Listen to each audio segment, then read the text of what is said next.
എന്തുകൊണ്ടാണ് ഈ പുതിയ തലമുറ ലഹരിയോട് ഇത്രമാത്രം ഒരു പ്രണയം ഉണ്ടാകുന്നത്? തീർച്ചയായും നമ്മൾ എല്ലാവരും സാമൂഹികമായി തന്നെ ചിന്തിക്കേണ്ട വലിയൊരു ചിന്തയാണത്. ഞാൻ മനസ്സിലാക്കുന്നതനുസരിച്ച് കൂട്ടുകെട്ടുകളാണ് അതിലേക്ക് നയിക്കുന്നത്. അൽ മർഉ അലാ ദീനി ഖലീലിഹി എന്ന് നബി സല്ലല്ലാഹു അലൈഹി വസല്ലം പറഞ്ഞിട്ടുണ്ട്.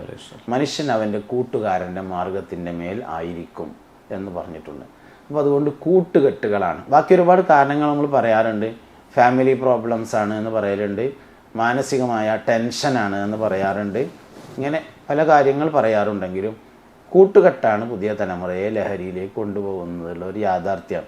ഞാൻ മനസ്സിലാക്കേണ്ടത്, കമ്പനിക്ക് പോലും ഒരു സമയത്ത് പോലും ലഹരി ഉപയോഗിക്കാൻ പാടില്ല. എന്താ വെച്ചാൽ പഴയ കാലത്തൊക്കെ മദ്യപാനം ഒരു അഡിക്ഷനായി വരണമെങ്കിൽ കുറേ തവണ ഉപയോഗിക്കണമായിരുന്നു. ഇന്നത്തെ പുതിയ സിന്തറ്റിക് ലഹരി പദാർത്ഥങ്ങൾ ഒറ്റത്തവണ ഉപയോഗിച്ചാൽ തന്നെ അഡിക്ഷൻ ആവുന്നതൊക്കെയാണ് ഉള്ളത്. അതുകൊണ്ട് കമ്പനിക്കോ രസത്തിനോ ഒറ്റത്തവണ പോലും ഉപയോഗിക്കാതിരിക്കണം.